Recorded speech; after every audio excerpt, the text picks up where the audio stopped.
Hello guys, welcome back to my YouTube channel. നമുക്കിന്ന് Singapore Changi എയർപോർട്ടിൻ്റെ അകത്തുള്ള butterfly garden ഒന്ന് കണ്ടാലോ. Take nothing but photographs, leave nothing but footprints, അങ്ങനെയൊക്കെ എഴുതി വെച്ചിട്ടായിരുന്നു ബട്ടർഫ്ലൈ ഗാർഡൻ്റെ എൻട്രൻസ് ഉണ്ടായിരുന്നത്. അകത്തോട്ട് കയറിയപ്പോൾ തന്നെ അവിടെ മൊത്തം പേര് പോലെ തന്നെ ഫുൾ ബട്ടർഫ്ലൈസ് ആയിരുന്നു. ഒരു സ്വീറ്റ് എൻവയോൺമെൻറ്റ് തന്നെയായിരുന്നു ഈ ബട്ടർഫ്ലൈ ഗാർഡൻ. പൈനാപ്പിളും വെച്ചിട്ടുണ്ടായിരുന്നു. കയറുന്ന എൻട്രൻസിൽ തന്നെ കുറേ ബട്ടർഫ്ലൈസ് ഉണ്ടായിരുന്നു. പിന്നെ ഇതേപോലത്തെ ഒരു വഴി കൂടെ താഴോട്ട് ഇറങ്ങുമ്പോഴാണ് മൊത്തത്തിൽ ഗാർഡൻ അവിടെ ഉള്ളത്, ബട്ടർഫ്ലൈ ഗാർഡൻ. ഇറങ്ങുന്ന വഴിക്ക് തന്നെ ഒരു കുഞ്ഞു വെള്ളച്ചാട്ടം ഉണ്ടായിരുന്നു. പിന്നെ ഇങ്ങനത്തെ ഒരു വഴി കൂടെ കയറിയാണ് ബട്ടർഫ്ലൈ ഗാർഡൻ്റെ ഉള്ളിലോട്ട് നമ്മൾ പോകുന്നത്. ആംബിയൻസ് എന്ന് പറഞ്ഞാൽ ഒരു രക്ഷയില്ലാത്ത ആംബിയൻസാണ് ഈ ബട്ടർഫ്ലൈ ഗാർഡൻ്റെ അകത്ത് ഓരോന്ന് സെറ്റ് ചെയ്തിരിക്കുന്നത്. ബട്ടർഫ്ലൈസ് ഫുള്ളായിട്ട് നല്ല രസമാണ് കാണാനായിട്ട്. ചില ബട്ടർഫ്ലൈസൊക്കെ നമ്മുടെ കയ്യിൽ കയറും, ചിലതൊക്കെ പെട്ടെന്ന് പറന്നു പോകും. കുറേ ബട്ടർഫ്ലൈസ് ഞങ്ങൾ നോട്ട് ചെയ്തത് അതിൻ്റെ വിങ്സൊക്കെ പിഞ്ഞു പോയിട്ടുണ്ടായിരുന്നു. മിക്കവാറും ആരൊക്കെ എടുക്കാൻ നോക്കിയപ്പം പറ്റിയതായിരിക്കും. ഞങ്ങൾ കൈയൊക്കെ വെച്ച് നോക്കിയിട്ടുണ്ടായിരുന്നു. എല്ലാവർക്കും ഓരോ ബട്ടർഫ്ലൈസിനെയൊക്കെ എടുക്കാൻ പറ്റിയിട്ടുണ്ടായിരുന്നു.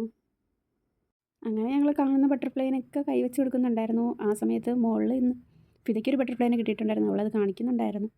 പിന്നെ ഞങ്ങൾക്ക് എല്ലാവർക്കും ഓരോന്നൊക്കെ വെച്ച് കിട്ടി, കയ്യിൽ വന്നിട്ടുണ്ടായിരുന്നു.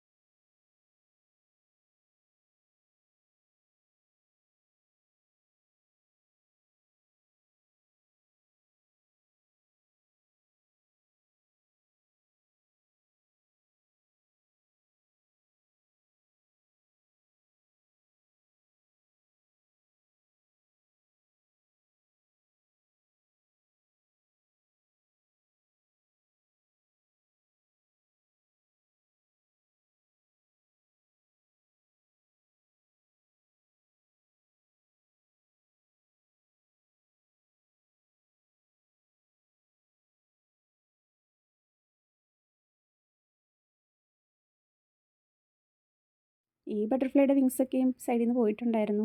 ആരെങ്കിലും പിടിച്ചപ്പോൾ പോയതായിരിക്കും എന്ന് തോന്നുന്നു.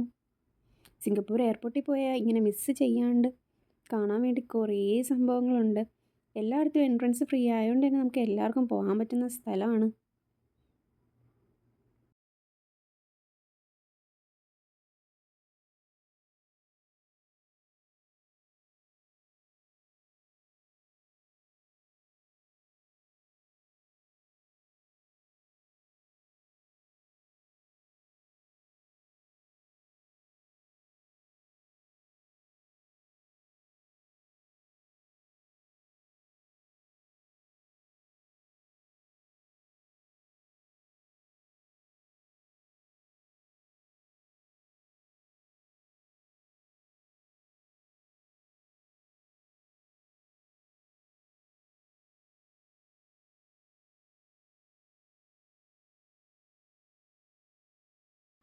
അങ്ങനെ കുറേ നേരം ബട്ടർഫ്ലൈയുടെ പുറകെ കൈയും കൊണ്ട് നടന്ന് അവസാനം എൻ്റെ കയ്യിൽ ഒരു ബട്ടർഫ്ലൈ വന്നു ഗൈസ്.